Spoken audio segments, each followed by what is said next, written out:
Assalamualaikum warahmatullahi wabarakatuh.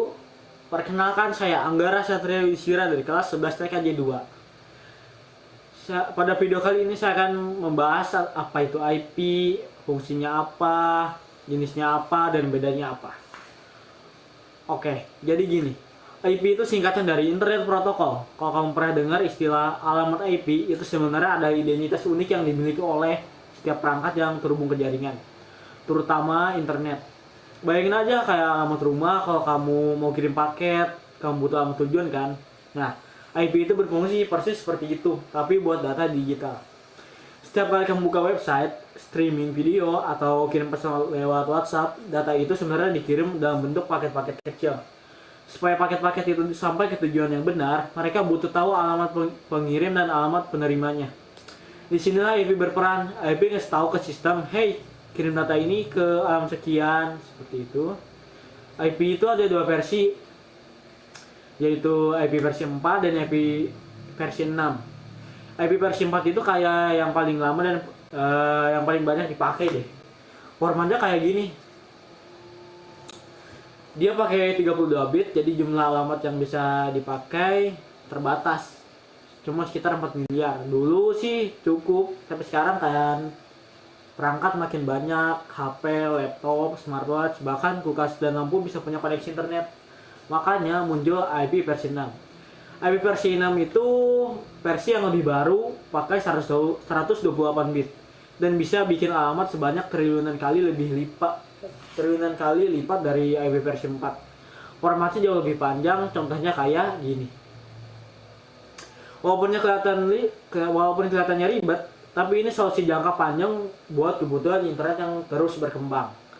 Selain versi, IP juga berdasarkan jenis penggunanya, IP publik dan IP private.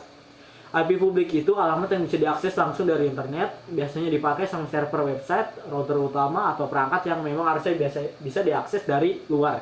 Misalnya, kalau kamu punya server game sendiri di rumah, kamu butuh IP publik supaya teman-teman kamu bisa connect dari luar. IP private itu dipakai di jaringan lokal kayak di rumah atau kantor. Contohnya kayak ini atau gini. IP ini nggak bisa diakses langsung dari internet, tapi bisa dipakai buat komunikasi antara perangkat di dalam jaringan yang sama.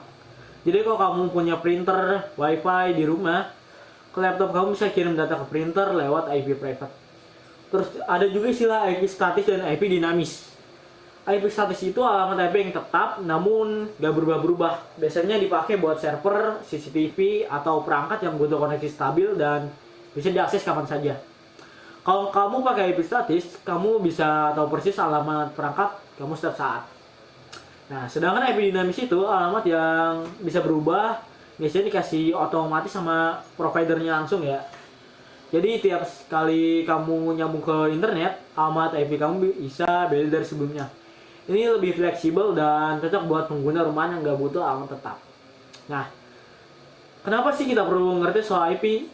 Karena IP itu dasar dari semua komunikasi digital. Kalau kamu ngerti IP, kamu bisa lebih gampang troubleshooting kalau ada masalah koneksi. Misalnya, kamu nggak bisa akses website tertentu, bisa jadi masalah di IP, atau kamu main game online tapi koneksi lemot, bisa jadi kamu perlu setting port forwardingnya. Dan itu butuh tahu IP perangkat kamu. Kalau kamu kerja di bidang IT, networking, atau cyber security, pemahaman soal IP itu wajib banget.